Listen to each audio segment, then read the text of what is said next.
Jodene Setara lost her home in Paradise last Friday, and we've reached her now where she's staying in Chico, California. Hello to you, Jodene.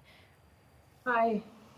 We appreciate you taking some time out to talk to us today. Tell us how you're doing.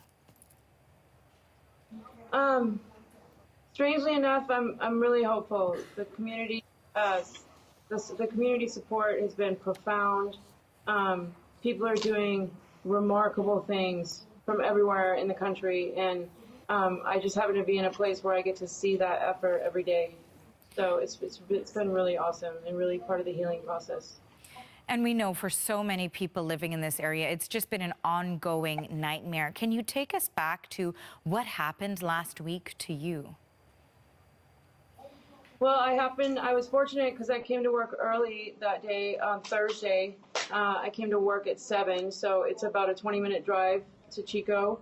And I dropped my son off at childcare, and I came to work. And as soon as I pulled into work, a coworker said that I needed to see this. And she walked me through to the back of the building, and I saw the smoke plume forming right where the town of Paradise is. And so she said, "I'm going right now." And she said, "Come on, let's go." And we both got in our vehicles, and she drove ahead of me, and I made it about halfway up to the Skyway, and I looked at my tank, and I had a half a tank of gas, and I just knew that it wasn't a responsible decision for me to go up. And I just had to make that decision right then. And I'm really glad I didn't get stuck in that evacuation, and I didn't interfere with the first responders and what they were doing to try and get people out of that town. So unfortunately, I sat here all day, and then the following day until I got confirmation about my home on Friday morning. And now you did get a chance also to see the damage to your home, and you've shared some photographs with us. What was it like to see before and after what is now left of your home? It's pretty devastating, but the destruction is so vast that it really takes the sting out of it when I know that there's so many people suffering and so many people missing loved ones. I have someone here at work that had confirmation that her grandparents perished in the fire, and just the immediate needs of everyone here is really gives you a different perspective. But seeing my home in ash is it's something I'll never forget for sure.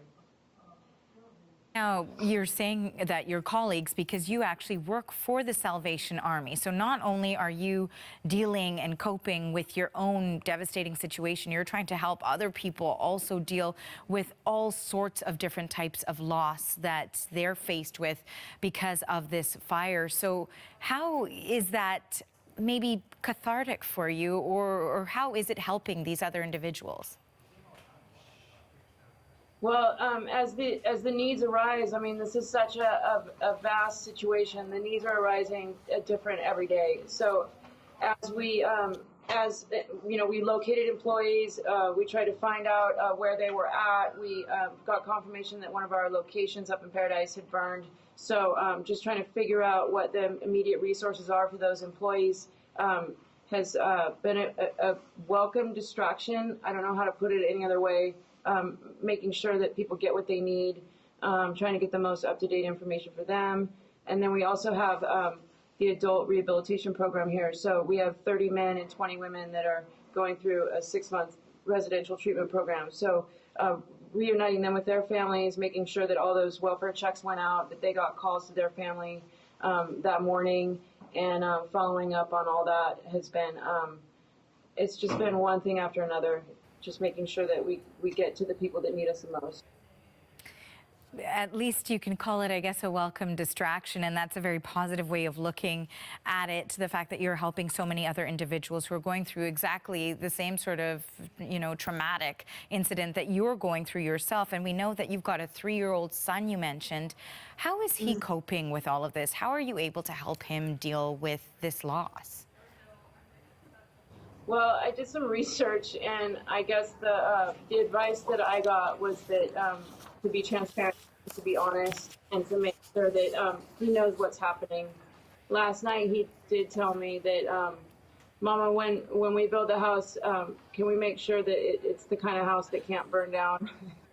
And he wants a greenhouse, and he wants it just like it was. And so for him, you know, for you know, his from his perspective, that was his stability, and that's what all he's known. So as we start to work through what it means to lose everything, he's gonna learn some valuable lessons, and in some ways, it's gonna be a really positive experience, I think.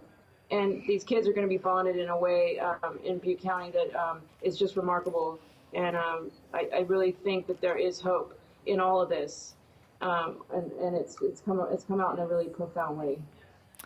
Well, your son seems to be staying positive in it all. Thank you, Jodene. Jodene Setara in Chico, California.